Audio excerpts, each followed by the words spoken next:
Bom dia, amadas irmãs, amados irmãos. Vamos continuar a nossa exposição da carta aos Efésios nesse domingo. Chegamos aí à 17ª parte. 17ª parte, é o capítulo 5 ainda. Nós vamos meditar nos versículos 15 até o 21. Efésios 5, de 15 a 21. Ainda dentro daquele tema, daquela divisão, o andar digno do crente em comparação com a velha natureza, parte 5 agora, quinta parte desse tema. Nós vamos meditar nesse trechinho com o tema, o princípio geral do apóstolo Paulo sobre o andar do crente. O princípio geral, na verdade não é do apóstolo Paulo, mas é de Deus, para o andar do crente, ok? Vamos meditar nesse princípio geral. Vamos ler. Versículo 15, portanto, vede prudentemente como andais, não como nécios, e sim como sábios, remindo o tempo, porque os dias são maus. Por esta razão, não vos torneis insensatos, mas procurai compreender qual a vontade do Senhor.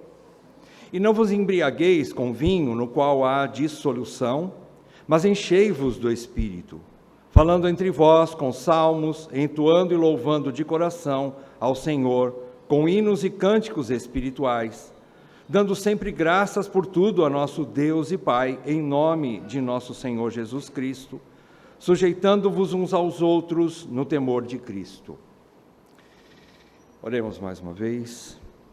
Senhor, nós precisamos de muita graça, muita sabedoria, Senhor, que o Teu Santo Espírito contribua conosco, tanto a quem fala, quanto a todos os ouvintes nessa manhã, que a Tua Palavra encontre espaço suficiente e tome conta do nosso coração, da nossa mente, nesses momentos em que nos debruçaremos sobre ela, e que assim, Senhor, nós possamos crescer na graça e no conhecimento do Senhor Jesus, através desse alimento precioso, que são as Escrituras Sagradas. Ó Deus, não deixe que a soberba domine o meu coração, que ela não me domine, e então serei irrepreensível e ficarei livre de grande transgressão, e que as palavras dos meus lábios e o meditar do meu coração sejam agradáveis na Tua presença, Senhor, rocha minha e Redentor meu. É o que eu te peço, em nome do nosso Senhor Jesus Cristo. Amém, Pai. Amém. Queridos, nós já vimos nas exposições passadas que Paulo, o apóstolo Paulo, ele afirma com toda a segurança que o crente legítimo já se despiu do velho homem, já deixou para trás o que nós chamamos de velha natureza, natureza adâmica, né? O velho homem, ou a carne, as paixões carnais, já se purificou no seu homem interior, já foi renovado no seu homem interior, e por conta disso ele se revestiu do novo homem. Isso já aconteceu, ele já foi revestido do novo homem, que é Cristo, revestindo cada um dos seus eleitos, não é? Criado segundo Deus, diz a palavra de Deus. Isso é o novo nascimento. E esse novo homem, então, ele abandona toda espécie de pecado, seja em seus desejos, seja aqui dentro da nossa mente, né, da cabeça humana, os desejos impuros, ele luta contra isso. Ele luta também contra as atitudes e palavras que podem sair da sua boca, e atitudes que ele pode praticar. Ele vai lutar contra tudo isso, que é a natureza caída.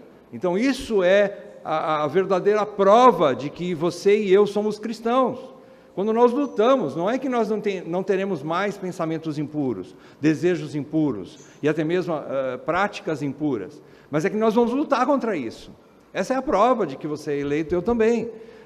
Aquela visão que muitas igrejas infelizmente carregam, que a perfeição chegou de uma vez por todas e que você daqui para frente não cai mais em pecado, não se desvia vez por outra, é uma visão muito fechada e não é a realidade, é irreal. Nós temos, como Gálatas diz, nós temos uma luta dentro de nós, carne e espírito. Então é essa luta que Paulo também relaciona aqui.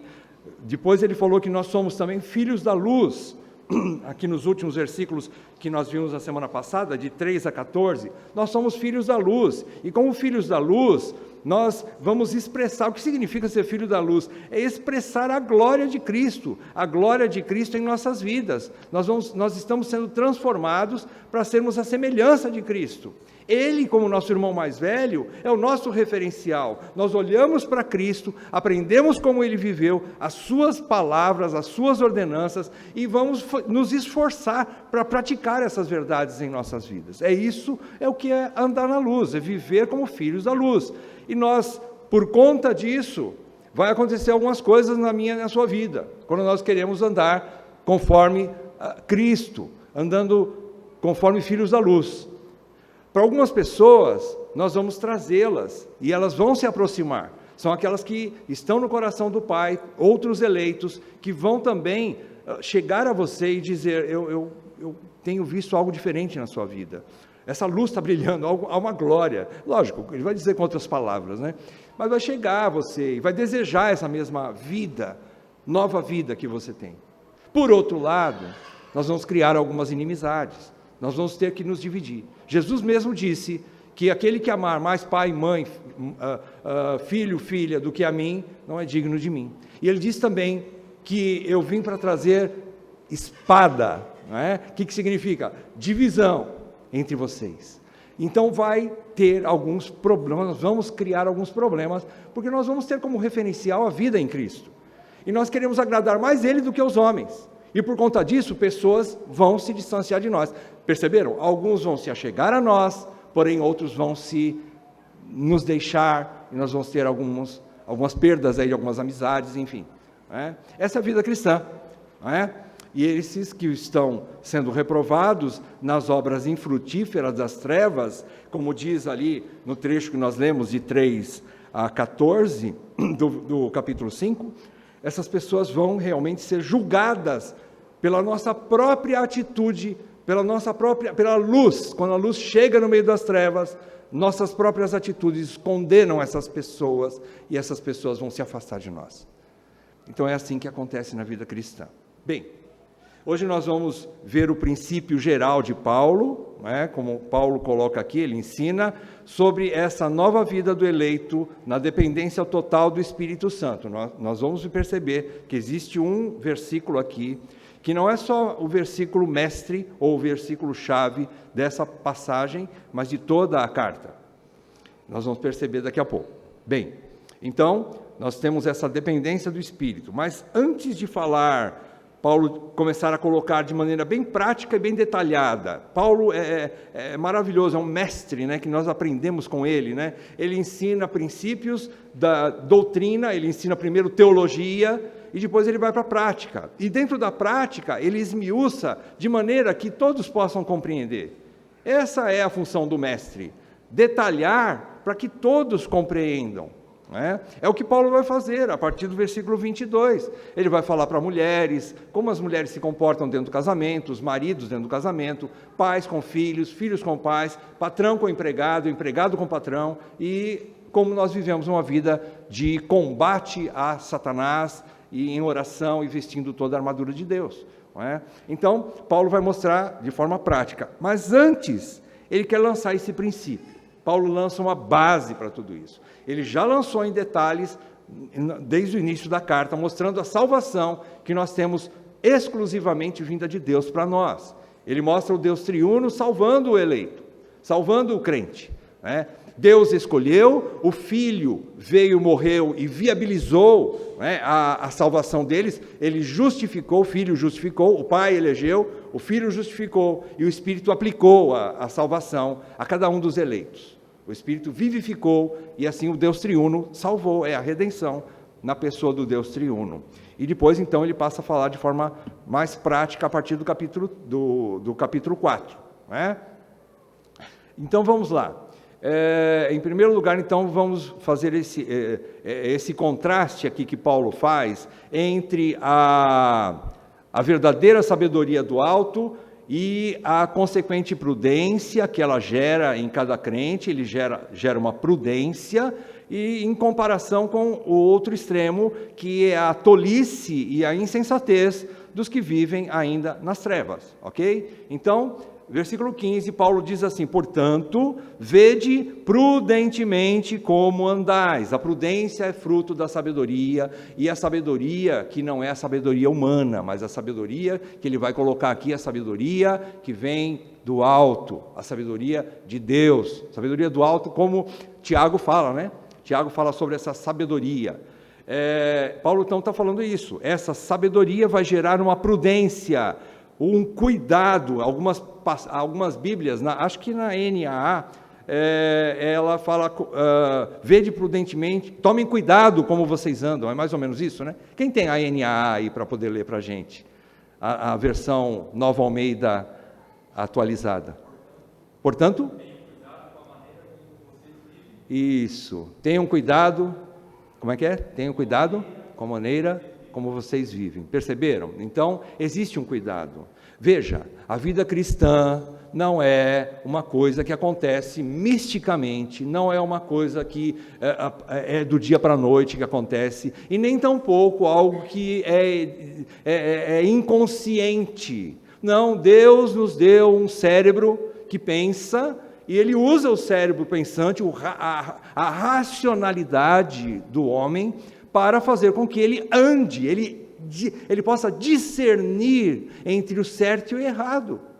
E agora, vejam, mesmo, eu não vou adiantar, depois eu falo, mas então nós percebemos aqui que essa prudência é uma maneira correta de andar, é uma maneira cuidadosa. Então não é de qualquer forma, irmãos, não é porque fomos salvos pela graça que nós vamos andar de qualquer jeito. Nós não somos um povo sem lei, nós não somos um povo sem regras, nós somos um povo que tem regras, que precisa viver dentro desse contexto de santificação, porque sem ela ninguém verá o Senhor.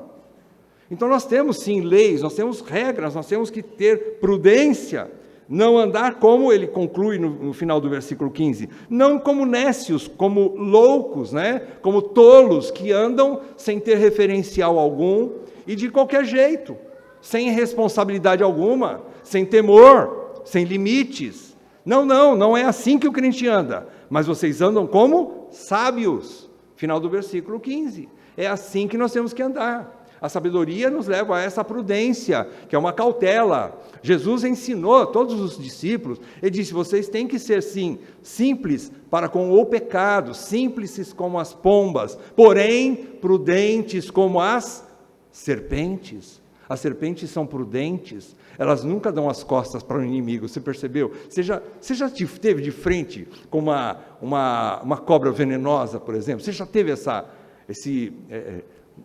tão desprazer, né, de estar de frente com uma cobra venenosa? Bom, eu nunca tive, né? Algumas apareceram lá em casa, mas parece que era tudo cobra cega, sei lá o nome, é fácil de matar. E eu não me lembro de ter tido nenhum contato, ou pelo menos de frente com uma cobra venenosa. Mas eu acho que todas elas têm muita prudência, ela não dá as costas, as cobras não dão as costas para aqueles que estão ameaçando a vida dela. Ela é muito prudente, eu acredito que isso que Jesus quis dizer, essa prudência, não dar as costas, não dar uma de tolo, de inocente, ou alguém que não coloque limites, não diga não. A gente precisa muitas vezes dizer não para algumas coisas, para algumas pessoas até, e assim a gente vai ter que delinear algumas coisas na nossa vida. Nós precisamos ser prudentes nesse aspecto, e não deixar como crianças que são levadas por vento de doutrina, qualquer um que fala de Deus, tá bom, eu vou lá, vou ouvir. Não, às vezes tem que ter cuidado com as amizades que nós temos, cuidado com as pessoas com quem nós nos relacionamos, cuidado com aquilo que nós ouvimos e retemos em nossas mentes, né?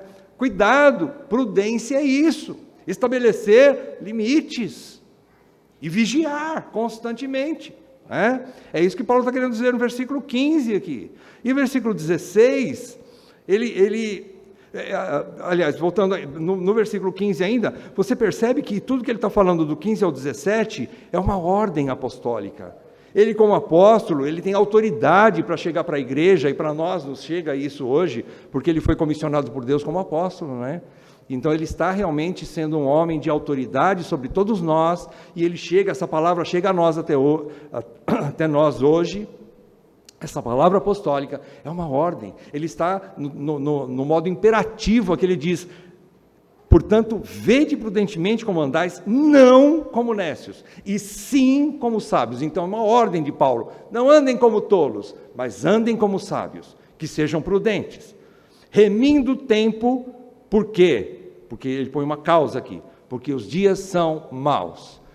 Queridos, nós precisamos ter consciência de que nós vivemos num mundo hostil, o mundo não é favorável aos crentes, nós não estamos rodeados de irmãos o tempo todo, irmãos, não só irmãos, mas irmãos bem intencionados o tempo todo.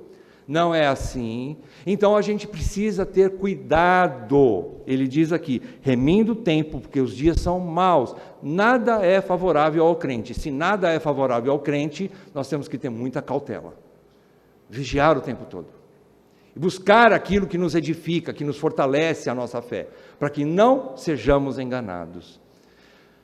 Se você estudar todas as cartas do Novo Testamento, e há tanto as pastorais de Timóteo, de Tito, e aí vai, e todas as cartas, e o que Jesus deixou claro nos evangelhos é que há uma luta, há uma guerra porque nós não estamos na nossa pátria ainda, nós não estamos em casa ainda. E os apóstolos lutavam muito com isso, eles queriam que os crentes crescessem, amadurecessem espiritualmente falando, para que eles pudessem ser maduros o suficiente para resistir às más conversações, que corrompem os bons costumes, resistir ao engano, permanecer de pé diante do erro que muitas vezes se expõe na frente deles, e dizer não, e dizer com autoridade: eu sou filho de Deus, eu ando na luz, eu sei em quem tenho crido, eu conheço as Escrituras e não vou entrar por esse caminho. Então o versículo 16 agora, vamos meditar nele, ele diz que remindo o tempo. O que seria remir o tempo? Ele está dizendo aqui que um dos frutos mais importantes da sabedoria é saber contar os seus dias. Onde você encontra esse versículo? É importante saber contar. Senhor, ensina-nos a contar os nossos dias para que alcancemos coração sábio. Você sabe, né, que está? Salmo 90, versículo 12. Moisés disse: Senhor, ensina-nos. Ele pede ao Senhor. Veja, isso não está em nós. Nós temos que pedir para o Senhor sabedoria. Tiago fala isso. Peça para Deus sabedoria, que a dá de boa vontade e não lhes nega. Tiago diz isso.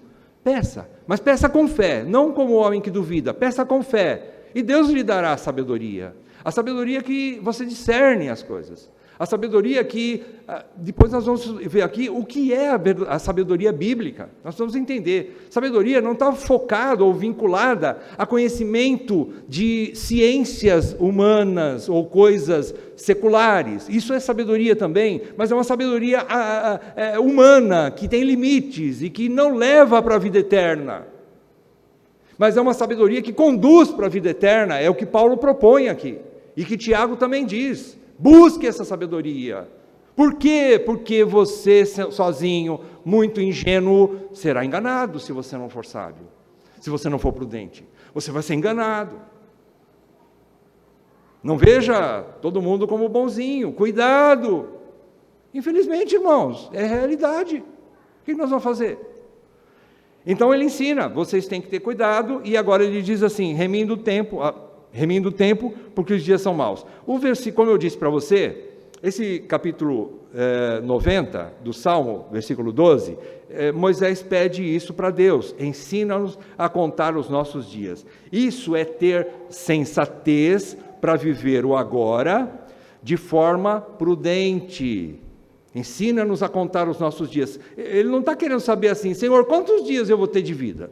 Deus não vai falar para você: olha, você vai ter 85 anos e 2 meses e 15 dias, aí eu vou recolher você. Deus não vai falar para você o dia, pode ser amanhã, pode ser daqui a pouco, pode ser daqui 100 anos, duvido, né? Acho que 100 anos ninguém vai aguentar. Aliás, 100 anos é demais, né? Ficar nesse mundo chato aqui por 100 anos é difícil. A gente quer logo chegar em casa, né? Enfim, ele não está querendo dizer isso, ele está querendo dizer o seguinte: como eu ando nesse mundo de forma sábia, para poder, em cada dia que eu viver, a cada dia, colocar limites nele, viver de forma prudente, que glorifica o Senhor, que faz com que o Senhor olhe para mim, Moisés dizendo para Deus mais ou menos isso, que o Senhor olhe para mim, sendo eu sábio. E o sábio, agora eu vou dizer, o sábio, segundo a Bíblia, é aquele que conhece a vontade de Deus e a pratica. Isto é sabedoria bíblica, é conhecer a vontade de Deus. Sabedoria bíblica não é conhecer ciências, mais uma vez eu digo, é bom. Salomão era um grande sábio, dizem aí que ele estudou tanto, ele foi um grande botânico, talvez biólogo também, conhecia muitos animais, conhecia muito da flora e fauna da época dele, né? Salomão foi um estudioso, não tem nada demais ser estudioso nesse sentido, conhecer as ciências, conhecer a matemática, vá em frente, conheça, mas essa não é a sabedoria que vai te levar para o céu. A sabedoria que vai te conduzir pelo caminho eterno é a sabedoria que vem das Escrituras, que está onde está a vontade de Deus. Conhecer a vontade de Deus e aplicá-la à sua vida é a sabedoria que vai te dar vida eterna, que vai te conduzir para a vida eterna, ok? Então é isso que Moisés pede no Salmo 90, versículo 12, ter essa sensatez, ser sensato, né, para viver o agora dessa forma prudente. Agora, ele vive olhando para o passado, saber contar os seus dias, ou remir o tempo, o que Paulo diz aqui no versículo 16, salvar o tempo, é você saber olhar para trás, para o seu passado, e dizer assim: errei muito, se dependesse do meu passado, eu não estaria aqui onde eu estou agora. Então, louvado seja o meu Senhor Jesus Cristo, que me colocou de novo no caminho por graça imerecida. Eu olho para trás, apago o meu passado, e eu posso então respirar. Se eu for continuar com aquela mochila pesada, pesadíssima, das coisas do passado nas minhas costas, eu não vou sair do lugar. Então eu me esqueço das coisas que para trás ficam, olho para trás, mas aquilo eu já vi, todo o meu pecado carregado na cruz por Jesus Cristo, e isso já me justificou, me fez filho de Deus. Então agora eu posso respirar, ganhar ânimo, para poder daqui para frente, olhar para frente. O que eu tenho à minha frente? Eu olho para trás, Jesus pagou a minha dívida, então eu não carrego mais peso, estou livre para caminhar com Cristo, mas eu tenho um futuro, e como eu olho para o futuro? Eu olho o futuro com o juízo a chegar. Todos passaremos pelo juízo, mas alguns não serão condenados no juízo, outros sim. Então eu olho para o futuro, e aquilo me dá alegria no coração por saber que eu sou filho, mas uma responsabilidade de saber que, se eu sou filho, existe um agora para mim. E o agora? Passado ficou, futuro está longe, e o hoje? O hoje é: vede prudentemente como vocês andam hoje. Eu tenho que viver hoje como filho daquele que vai passar a eternidade ao lado do Deus que é santo, santo e santo. Se Ele é santo, santo e santo, eu tenho que ser santo. Viver prudentemente é assim. Remindo o tempo, olhando os dias, colocando limites. O que mais a gente pode tirar disso aqui? Remir o tempo, ou contar os dias, também é reconhecer a nossa finitude. É o que diz o Salmo 90, estude em casa o Salmo 90. Ele diz sobre a finitude humana, as limitações humanas, as falhas humanas, a pecaminosidade humana, e em contrapartida ele mostra um Deus perfeito, soberano, e que se ira contra o pecado. Então Moisés chega diante dele e fala: Senhor, ensina-me a contar os meus dias. Senhor, apesar das minhas, no finalzinho, apesar das minhas obras, Senhor, que o trabalho das nossas mãos seja aceito pelo Senhor, por graça. Olhe com misericórdia para as obras das nossas mãos, tão falhas. E então Moisés entra no descanso. sabendo que Deus olha para ele com misericórdia, né? Porque ele é um eleito. Então, as limitações humanas. O que a gente pode aprender também com contar os nossos dias? Eu coloquei algumas coisas aqui. Por exemplo, o crente sabe colocar limites em todas as áreas da sua vida. Ele não se mistura com qualquer coisa. Eu não estou falando aqui que a gente é soberbo, que a gente não deve ter comunhão, estar junto com outras pessoas. Mas se aquele tipo de comunhão ou de amizade te prejudica e te afeta a sua comunhão com Deus, eu digo para você, diga não. Tome cuidado, seja cauteloso. Irmão, não há como a gente não fazer isso. Se seu filho estiver caminhando com uma turma de drogados, eu tenho certeza absoluta que você vai fazer de tudo para tirar ele daquele meio. Vai ou não vai? Deus também não quer que nós andemos com aqueles que se corrompem. E a gente tem que tomar cuidado, botar limites, discernir com quem a gente anda, ter convicções, para não só discernir entre o certo e o errado. Por quê? Porque nós, como cristãos, vamos além daquilo que é certo e errado. Por quê? Porque todo homem já nasce com a lei escrita no seu coração, seja ímpio ou seja crente.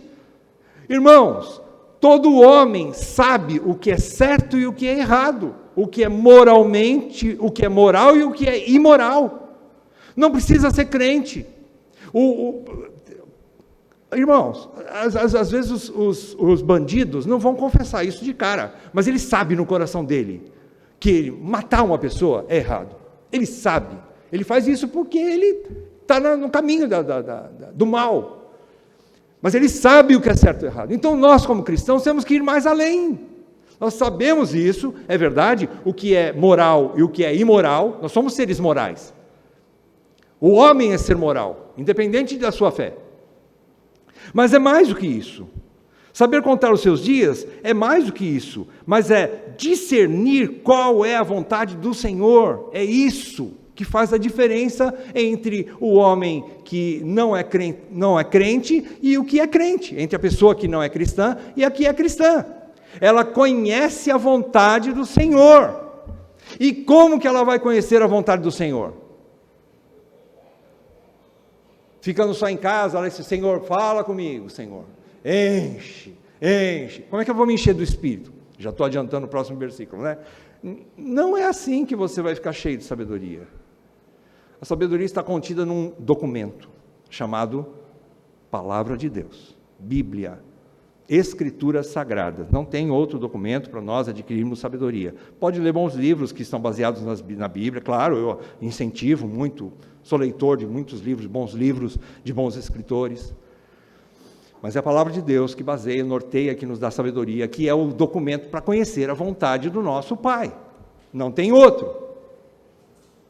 Ok, então, segunda coisa que a gente aprende também sobre remir o tempo. O crente anda com responsabilidade, respeitando as ordens que Deus pôs sobre ele. Ou seja, como eu falei desde o início, a igreja não é um povo sem lei.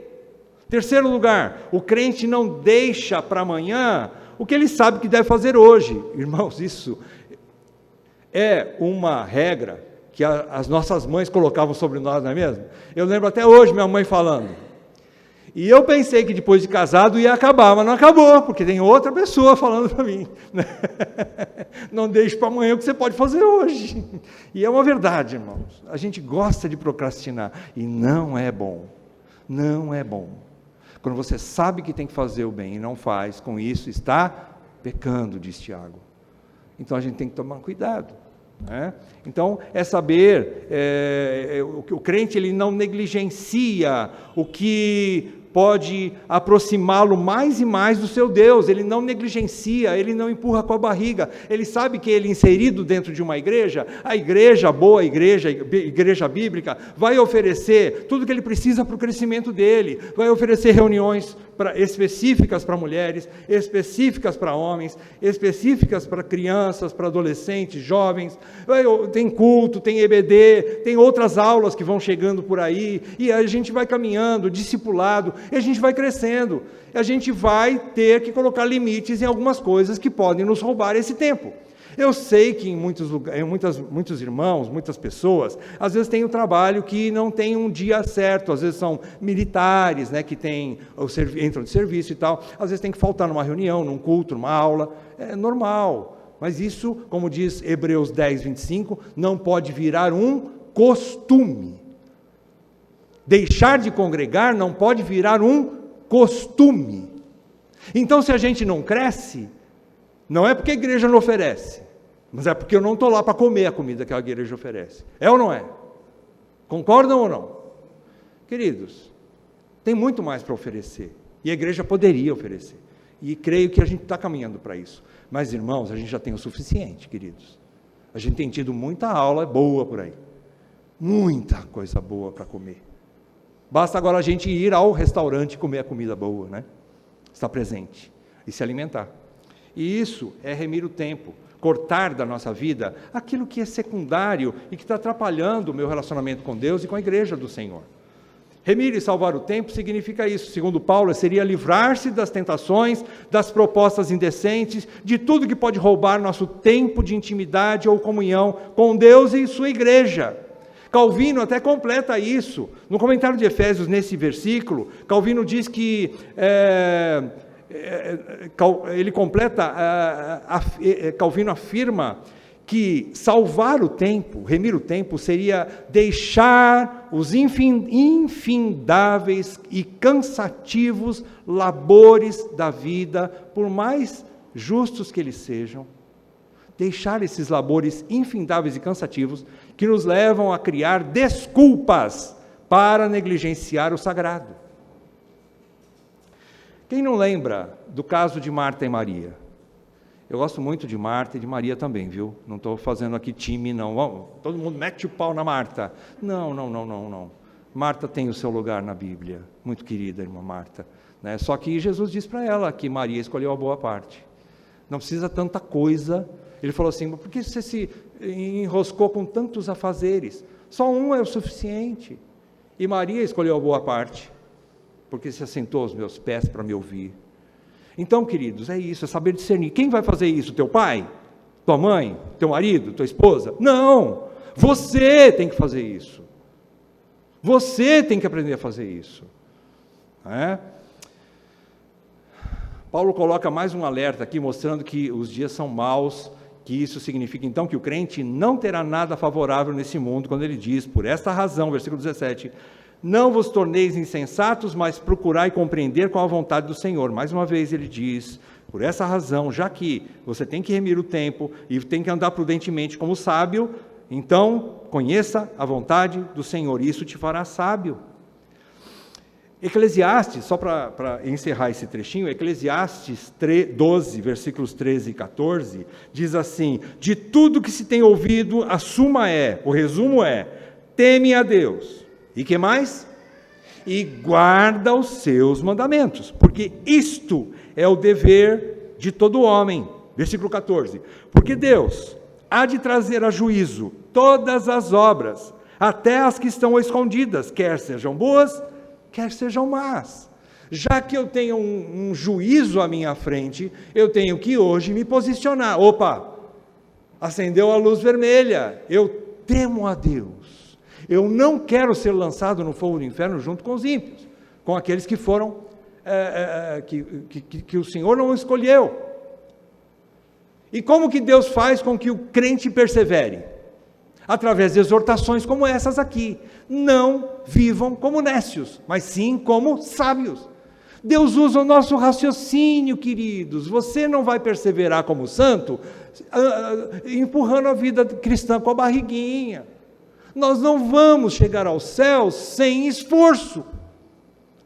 Deus usa o nosso intelecto, a nossa mente, para mostrar o caminho, e Ele vai fazer com que as nossas pernas andem, que os nossos braços trabalhem, e que a nossa mente pense, discirna, e vai dizer, eu vou por esse caminho, mas não vou por aquele, porque aquele caminho, onde a porta é larga, e leva à perdição, eu não quero. Aqui está estreito, é difícil, é cansativo, tem lágrimas, tem suor, mas é este o caminho, é apertado, mas eu não vou sair dele. Deus usa o nosso intelecto, o nosso raciocínio, para discernir qual caminho eu vou escolher. É isso, compreender a vontade do Senhor. Agora, ele vai passar no versículo 18, que é o versículo chave aqui, mostrando que esse discernimento, ele não vem do homem, ele não vem de nós, mas ele é fruto do Espírito Santo. Versículo 18: e não vos embriagueis com vinho, no qual há dissolução, mas enchei-vos do Espírito. O que Paulo está querendo dizer? Ele está querendo dizer o seguinte: todo aquele que se embriaga, veja, ele não está dizendo que é proibido beber, ele não está dizendo que é proibido tomar vinho, ele não está dizendo que é proibido a bebida alcoólica, ele está dizendo que é proibido embriagar-se. Nós não criamos mais uma regra em cima de regras que já existem na palavra de Deus. Tem muita gente que cria, é proibido beber, hein? Não, não é proibido beber, proibido embriagar-se. Se você tem domínio próprio, você está livre. Eu posso não ter, mas eu não vou condenar você. Se você tem, ótimo, que Deus lhe continue dando forças que Ele não deu para mim, e eu não posso julgar meu irmão que faz isso. Nós temos que tomar cuidado, irmãos, para não colocar mais leis. Isso se chama-se farisaísmo ou legalismo. Eu não vou acrescentar leis em cima de uma palavra que Deus não falou e não criou lei nenhuma sobre isso. Olhando para a embriaguez, ele está querendo dizer o seguinte: como o homem embriagado, ele está sem domínio de si, ele perdeu o bom senso, ele perdeu a capacidade de raciocinar, então ele está sendo dominado pelo álcool, ele está debaixo do domínio do álcool, da bebida alcoólica. Isso que Paulo diz, não faça isso, é uma ordem de Paulo, não se embriague, não deixe ser dominado pelo álcool, achando que dominado pelo álcool você vai encontrar alegria constante, felicidade constante, prazeres infindáveis, até mesmo licenciosidade para partir para outras práticas piores do que embriaguez. E Paulo diz, não é isso que a vida cristã é, não é isso que Deus espera de você como filho, e Ele tem uma satisfação muito maior e perene para te dar do que a que o álcool dá. Por que as pessoas, semana que vem, né, quando vai ser o carnaval? Semana que vem, muitas pessoas vão se meter nisso, muitas pessoas, e vão tentar achar alegria nessas coisas. E não vão.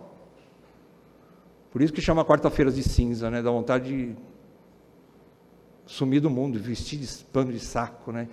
Depois que termina o carnaval, né? E dizer assim, por que as pessoas, às vezes no coração, na boca ela não vai falar, mas no coração ela vai falar, para que tudo isso? Não me levou a nada. E não vai levar nada mesmo. Não vai levar. O homem não foi feito para conter, como se fosse um formato de uma garrafa, para caber pinga lá dentro. O homem foi feito à imagem e semelhança de um Deus Todo-Poderoso para conter Deus. Se Deus não entrar para dentro de nós, nunca seremos satisfeitos com nada. Sexo, bebida, dinheiro, prazeres, jogos, nunca seremos satisfeitos com isso. Só Deus pode preencher. E Ele nos deu o Espírito dEle. Ele diz aqui, deixem-se, vamos fazer abaixar um pouquinho o nível de Paulo, ele diz, deixem-se encher, né? Algumas versões, a minha aqui na ARA diz assim, mas enchei-vos do Espírito, e na NAA parece que deixem-se encher, não é isso? Perceberam que existe algo que o homem, a responsabilidade humana, deixem-se encher. O Espírito não vai violentar você, mas você vai ter que buscá-lo, e quando você busca, Jesus diz que você acha. Pedi e dar-se-vos-á, batei e abrir-se-lhe-á a porta, buscai e achareis. Peça a Deus que o dá liberalmente, generosamente, a sabedoria, e vai te encher do Espírito Santo. E você cheio do Espírito Santo, você vai subir nessas paredes, você vai virar cambalhota, você vai falar em línguas, você vai fazer um monte de coisa, e vai ficar feliz? Não. Quando você está cheio do Espírito Santo, você tem sensatez. Você olha para as Escrituras e o Espírito Santo fala assim, Abba, Pai. Você olha para as Escrituras e o Espírito Santo fala para você: você é meu. Isso te enche de uma paz que o mundo não pode te dar. Porque você agora é filho de um Deus todo-poderoso, de um Deus soberano, Rei do universo, e você é seu filho, herdeiro de todas as coisas que Ele tem. Isso é uma alegria que o mundo não tira. A alegria cristã é misturada ainda com lágrimas, sofrimentos nessa vida aqui, com muita coisa ruim que a gente ainda tem que atravessar, mas lá no fundo, no nosso espírito, o Espírito de Deus com o meu espírito testifica para mim que eu sou filho de Deus, e eu clamo, meu Pai. Eu posso dizer para Deus, meu Pai. Não há paz maior do que essa, de saber que Deus é o seu Pai. Se nós tivéssemos, pensa num juiz mais poderoso que existe, não pensa não, deixa para lá, mas vamos supor que você fosse, escolhido por esse juiz, que está acima da presidência da república, e ele te chame para ser seu filho, você ficaria honrado, puxa, que legal, não fica não, melhor não, deixa quieto, mas, dizendo assim, olhando para o lado bom, agora, e Deus quando chama para ser seu filho dele? Acho que não caiu a ficha na gente ainda, irmãos. E é o que o Espírito vai fazer, na sequência aqui, é o que ele diz que nós vamos fazer. Nós vamos falar entre nós com salmos e hinos. Veja o versículo 19. É isso que é a alegria do crente. A alegria do crente, ela flui em coisas espirituais. Nós vamos falar com os meus irmãos, com o mundo inteiro. Eu sou filho de Deus. Eu tenho um Pai amoroso que cuida de mim, Ele me salvou, Ele não mais me condena pelos meus pecados, mas Ele me perdoou, agora eu vou andar na linha, porque eu quero agradar esse Pai tão maravilhoso que eu tenho. Eu vou cantar ao Senhor, perceberam? A diferença entre cantar lá no carnaval e cantar cânticos espirituais, louvando a Deus de todo o coração, é algo extremamente oposto. Enquanto um perece e acaba em poucas horas, o outro dura por toda a eternidade. O que você vai fazer lá no céu junto comigo quando nós chegarmos lá? Louvar a Deus o tempo todo. Adorar com os santos anjos também. É o que nós vamos fazer lá. Essa alegria, ela precisa de novo ser resgatada, essa alegria da salvação. De sermos filhos do Deus Altíssimo. Então, encher-se do Espírito, quer dizer que, se embriagado com o vinho, o álcool, domina e tira o domínio próprio da pessoa, encher do Espírito, o Espírito dá de novo para a pessoa o domínio próprio, certo? Dá domínio próprio. Ele consegue traçar limites entre o certo e o errado. Ele consegue dizer assim, isso é bom, isso não é bom. Faço isso, mas aquilo eu não faço. Então ele vai ter condições de discernir, e mais do que isso, ele vai refrear as suas paixões, aquilo que ele sabe, que está no coração dele, algum desejo impuro, e ele vai falar, eu não vou por esse caminho, coração, você está me pedindo para ir por um caminho que eu não quero, eu não vou. Então ninguém pode dizer, depois de conhecer o Senhor, que entrou por caminho de pecado sem querer. Ninguém entra sem querer. Você tem uma vontade. Você tem que aprender a subjugá-la, mas você tem uma vontade. Então não jogue culpa em Satanás, como o irmão Maicon compartilhou, não jogue a culpa em Batseba, Davi, Não jogue culpa na Batseba. Ela estava lá, é verdade, mas ela estava lá. Você estava aqui, você podia ficar aqui, mas Davi quis sair daqui, ou melhor, quis trazer ela para cá, Ele não teve domínio próprio. Davi pecou. Então, queridos, nós não podemos jogar a desculpa nos outros quando pecamos. Nós pecamos porque nós caímos nas nossas próprias concupiscências. Tiago diz isso. E quando gera o pecado aqui dentro de nós, a tentação gera aqui dentro de nós o pecado, e ele dá a luz ao pecado. A tentação dá a luz ao pecado. Nós maquinamos aqui. Adultério, prostituição, e todos os...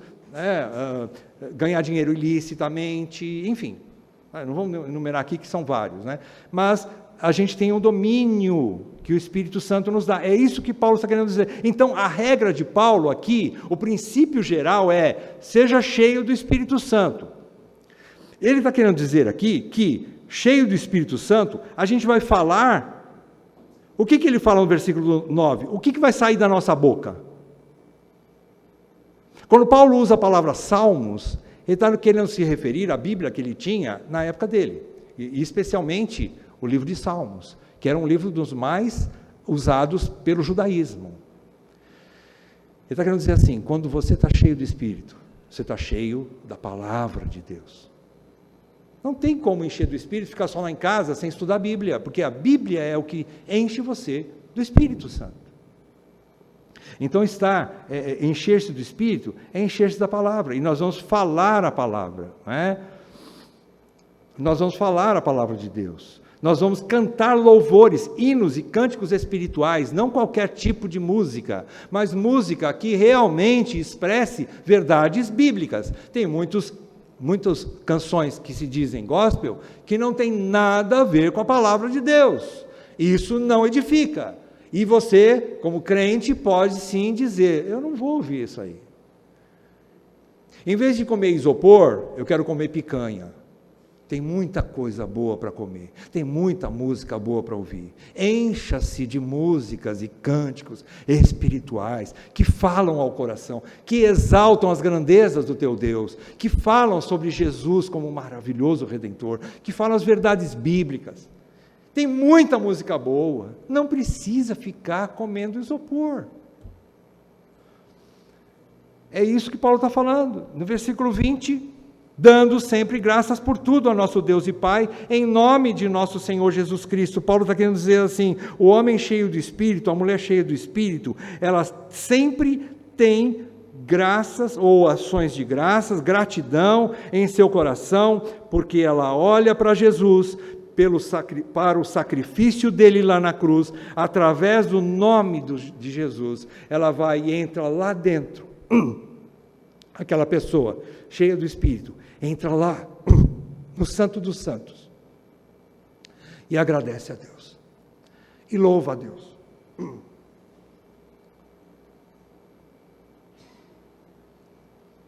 Ela chega no mais íntimo e se prostra diante de Deus e tem sempre um coração grato. Quando eu estou falando de entrar, né, às vezes lavando louça, às vezes limpando a casa, às vezes lá no escritório, dando uma aula, mas você está ali entendendo que o Senhor Redentor, Ele te deu a salvação graciosamente, e você louva ao Senhor.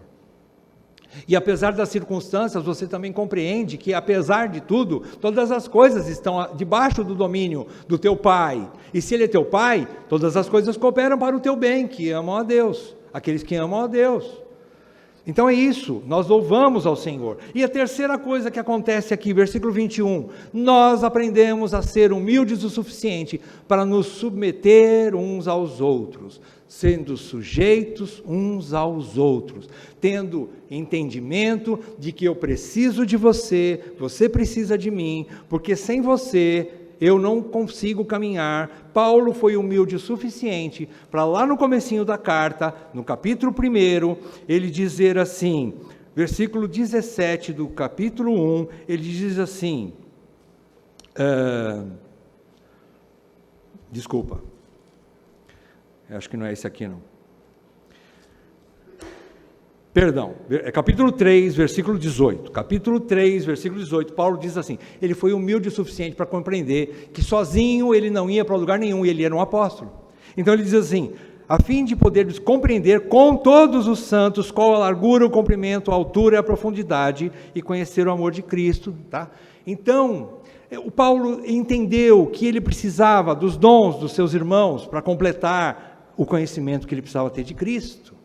Ele se submetia aos demais irmãos da igreja. Se submeter, irmãos, é algo que é fruto do Espírito, esse coração submisso. Não é rebelião, não é confrontar pessoas, e até mesmo desprezar pessoas, mas é entender que eu preciso de todos vocês, como membros também, como pedras vivas, lembram-se do que eu falei ontem? Como outras pedras vivas que estão na edificação, para todos crescermos juntos. Eu não vou a lugar nenhum sem você, e você também não vai sem mim. Nós precisamos um dos outros. O crente maduro também, ele tem prazer em obedecer, ele aprende isso, e isso lhe enche de paz. Como é gostoso obedecer a Deus. Como é gostoso você deitar, Paulo dizia isso, né? Ter boa consciência diante de Deus. Como é bom saber, apesar de algumas decisões difíceis que você teve que tomar naquele dia, mas você botar a cabeça no travesseiro, e entre você e Deus, não tem nada que se interponha. E você dizer para o Senhor, obrigado, porque o Senhor me deu graça de tomar a decisão correta, não eu, mas a Ti eu dou glórias. E eu boto a cabeça no travesseiro, a minha consciência não me pesa. Como é bom isso, irmãos, como é bom isso. Gente vai xingar você, vai botar na rede social um monte de palavrão contra você, vai falar bobagem contra você, mas entre você e Deus, o caminho está livre, nada se interpõe, boa consciência diante de Deus, ainda que o mundo se oponha a você. Muito bem, queridos, além de tudo, o entendimento que o Espírito dá para o crente, ele precisa estar vinculado a uma igreja, como uma árvore que sustenta os ramos e leva cada ramo a gerar frutos, né? Leva esse crente a uma vida de submissão e serviço comunitário, não só receber, mas também dar, é servir também, não é? Como conclusões, o que a gente aprende com tudo isso? Bom, nós aprendemos que, eu fiz algumas conclusões, mas você vai tirar outras, eu sei disso. Algumas que eu pude ver. O crente só pode adquirir sabedoria, prudência e juízo. O crente só pode obter domínio de seus impulsos pecaminosos. E também o crente só pode encontrar a verdadeira alegria e paz se estiver cheio e subjugado totalmente pelo Santo Espírito de Deus. Ele só vai encontrar tudo isso se ele estiver cheio e submisso, dominado pelo Espírito Santo. Tá bom, essa é uma verdade. Completando, e ninguém pode achar sabedoria do alto e conhecer a vontade de Deus e estar espiritualmente satisfeito ou cheio do Espírito sem buscar a palavra de Deus com toda a sua força e de todo o seu coração. Por quê? Isso é deixar-se encher do Espírito, é quando você mergulha no estudo e meditação das Escrituras, isso é encher-se do Espírito. Por quê? Porque Jesus disse isso, lá em João 6,63, Jesus disse, o Espírito é o que vivifica, a carne para nada aproveita, as palavras que eu vos tenho dito são Espírito e são vida. A palavra de Deus é Espírito e vida. Quando nós nos enchemos das Escrituras, nós estamos nos enchendo do Espírito. Não tem outro jeito, não é nada místico. Você fica lá na sua casa, sentado, orando, pedindo, enche Senhor, enche Senhor. Tem igrejas que fazem isso, né? Você passa fora, está lá, enche, enche, enche. E está lá, deve estar até hoje pedindo para encher, não vai encher nunca. Não vai encher. Sem a palavra de Deus, nós não vamos estar cheios do Espírito, e ela é que é lâmpada para os seus pés, para os meus pés, e luz para o nosso caminho. Ela vai guiar a vida do crente, só ela. Então a pergunta é, por quem você, como cristão, está sendo norteado nesses últimos dias? Quem está guiando os seus passos? É a palavra de Deus? A palavra e o Espírito, eles não andam separados, né? É a palavra aplicada pelo Espírito na sua vida ou não? Quem está guiando os seus passos? Outra pergunta, por fim, como está a sua vida de relacionamento com Deus? Como é que está? Lembre-se que o tempo oportuno de arrependimento e volta para Deus, de arrependimento para voltar para Deus, ele tem um limite. Você precisa aprender a contar os seus dias, você precisa entender e salvar o tempo, porque amanhã pode ser tarde. Então é hoje que o Senhor está falando, e se hoje você ouviu o que o Espírito falou, não endureça o vosso coração como foi na tentação no deserto. Não endureça o seu coração, querido, querida. Ouça o chamado do Senhor e volte para Ele. Lembre-se que esse é o tempo oportuno, é o hoje. Tempo de Satanás, ou é o ontem, ou é o amanhã. Deixa para amanhã. O tempo de Deus é o hoje. O futuro já está decretado pelo Senhor, que decretou como Senhor do tempo e da eternidade. Ele decretou um juízo lá, no futuro. Não sabemos quando. Pode ser daqui a alguns minutos, pode ser daqui a muitos anos. Eu não sei. Mas eu sei que nós todos precisamos nos arrepender hoje e voltarmos para Deus. Nos consagrarmos a Deus. Nos apegarmos a Deus. O futuro, então, está lá. O passado você não vai conseguir consertar, como eu disse, graças a Deus. Jesus consertou por mim e por você o nosso passado. Não devemos mais nada para Deus. Cristo bradou lá na cruz, tetelestai. E o que ele quis dizer? Está pago, está consumado. Eu paguei a dívida de todo aquele que crê em mim. Ele não deve mais nada para o Senhor, Pai. Nós não estávamos devendo para o diabo. Nós estávamos em dívida com Deus. E Deus iria cobrar, com certeza. E por o amor que Ele tem por nós, Ele mandou seu Filho para pagar a conta no nosso lugar. E agora é a hora então de dizer, eu quero caminhar com alguém que não deve mais nada para Deus. E que daqui para frente vai honrar esse Deus com toda a força que tem. Resta-nos então apenas esse agora, é o hoje. E a sabedoria nos convida a adquirirmos juízo antes do dia do juízo. Sabe quem falou isso? O grande mestre Luiz Saião, né? Adquira juízo antes do dia do juízo. Eu quero que você abra Provérbios comigo, só para encerrar agora, prometo que é, para encerrar de verdade. Provérbios capítulo 2. Provérbios 2.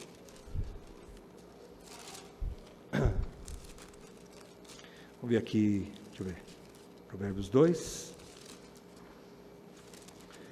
Vamos ler do 1 ao 10, acompanhe na sua Bíblia. Diz assim, olha só, aqui é o chamado da sabedoria, né? A excelência da sabedoria. Diz assim, filho meu, se aceitares as minhas palavras e esconderes contigo os meus mandamentos, para fazeres atento à sabedoria o teu ouvido, e para inclinares o coração ao entendimento, e se clamares por inteligência, e por entendimento alçares a voz, e buscares, perceberam que você tem que buscar? A sabedoria não vem de qualquer jeito não, se nós não formos atrás dela. E, versículo 4 de novo, e se buscares a sabedoria como a prata, e como a tesouros escondidos, a procurares, tem que procurar. Versículo 5, então entenderás o temor do Senhor e acharás o conhecimento de Deus, porque o Senhor dá sabedoria, e da sua boca vem a inteligência e o entendimento. Ele reserva a verdadeira sabedoria para os retos, é escudo para os que caminham na sinceridade, guarda as veredas do juízo e conserva o caminho dos seus santos. Então entenderás justiça, juízo e equidade, todas as boas veredas, todos os bons caminhos estão aqui, queridos. Versículo 9, justiça, juízo e equilíbrio, equidade. Versículo 10, porquanto a sabedoria entrará aonde? No teu coração, e o conhecimento será agradável à tua alma.